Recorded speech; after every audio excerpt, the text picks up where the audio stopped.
Alors c'est parti pour ce chapitre maintenant sur les classes. On avait vu les méthodes. Qu'est-ce qui raconte les classes? Le programme Java constitue plusieurs fichiers texte, machin et tout.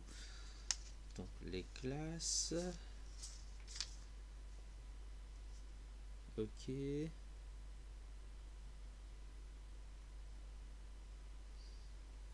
Type primitif.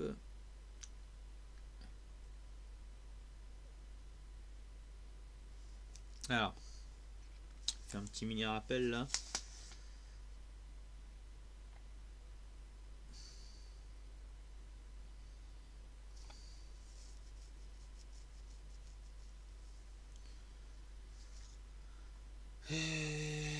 Après, on va faire une classe point.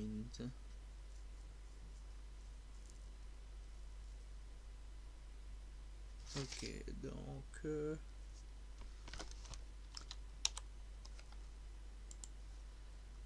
on écrit, je vais le faire à la main.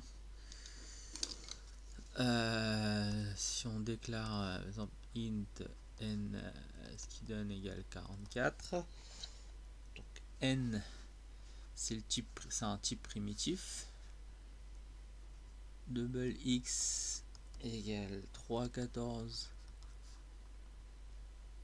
X aussi c'est un type primitif de double. Et string s égale hello. Donc là c'est pas un type primitif, c'est un type de la classe string. Et on a vu cette classe R là, random R égale new random, donc R est de type random. Alors il dit par convention les noms des classes commençant par une majuscule, contrairement au type primitif. Ok.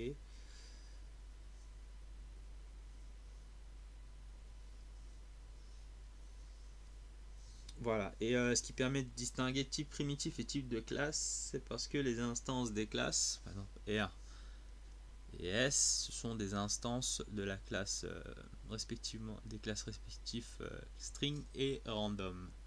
Ceux-là, ils peuvent invoquer des méthodes. On peut pas avoir une méthode sur le type. Par exemple, S, on peut avoir la méthode indexOf. Ok. R, on peut avoir la méthode nextInt, un entier aléatoire de 0 et 100. Voilà. Voilà, les types primitifs n'ont pas de méthode. Une classe est composée de 3 types de membres. Alors, on peut avoir quoi dans une classe? Alors, on représente toujours une classe par une sorte de rectangle, parce que tout est dedans. Alors, 3 types de membres, ça veut dire qu'il y a... Donc déjà, il y a les champs. Pourquoi c'est mis en rouge, s'il vous plaît? Alors, donc du coup, ce qu'on appelle les champs, les méthodes et les constructeurs. D'accord?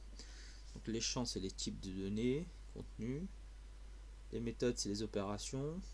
Et le constructeur, c'est le mode de création des objets. Donc c'est à partir du constructeur, donc c'est un sorte de modèle qui va permettre de nous faire des petites instances. C'est la matrice d'origine. Supposons que vous avez... Ok. Voilà, maintenant, on va créer notre première classe, toute neuve. Donc rang classé qui va créer une classe point. Donc comme c'est pas un type primitif majuscule, et là on n'a pas besoin de main. Voilà. Voilà. Bon, package PO, ça veut dire que c'est un PO, c'est inscrit, c'est inclus dans mon package. Alors, ok. Donc, public class, là vous mettez votre blabla vidéo, John Titor, class non primitive. Ok. Voilà. Alors, on avait dit ce qu'il y a dans la classe, c'est alors private. Voilà, on va mettre deux champs déjà là. In de type int x, y. Ok. Ça c'est les champs. le constructeur public point. Alors le constructeur, il n'y a pas besoin de type de rotor, c'est pas... Ah, c'est quoi le truc là? Complete class body.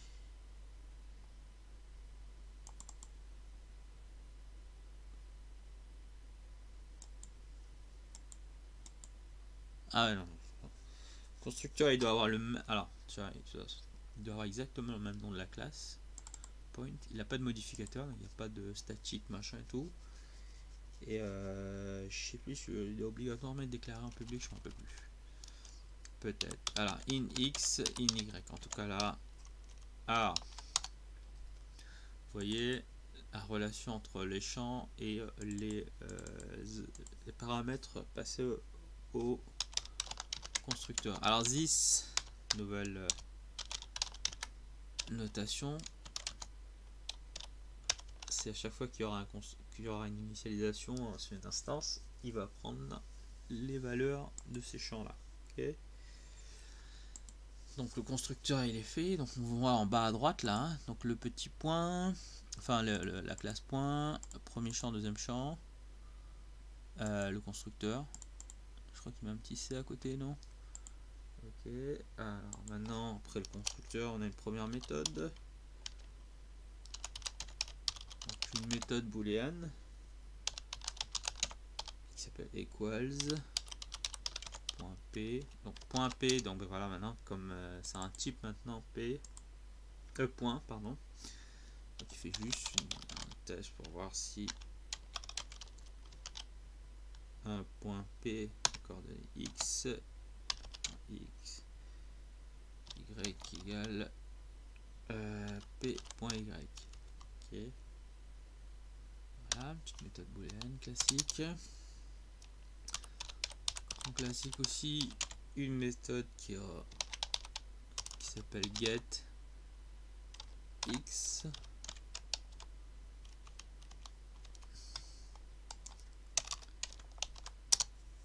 Ok, return x. Enfin une méthode qui s'appelle public in get y. Return y. Et pareil, un truc toString pour convertir ça en langage humain qui renvoie un string toString qui fait un return new string, d'accord, voilà.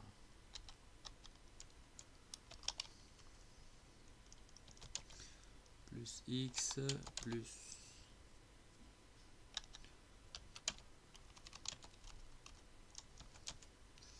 y,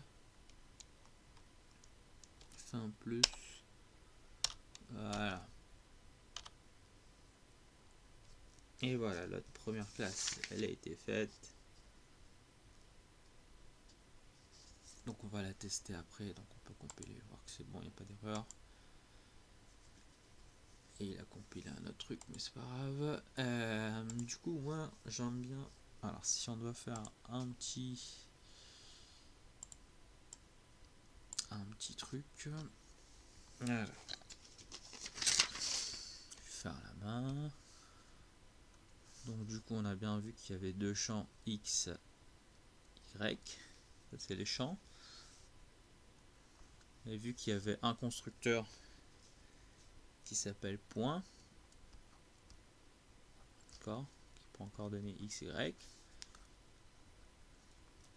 Puis une méthode equals. Vous avez vu que le constructeur est en majuscule et toutes les méthodes elles seront minuscules. Get x, premier champ, get y, je mets à côté.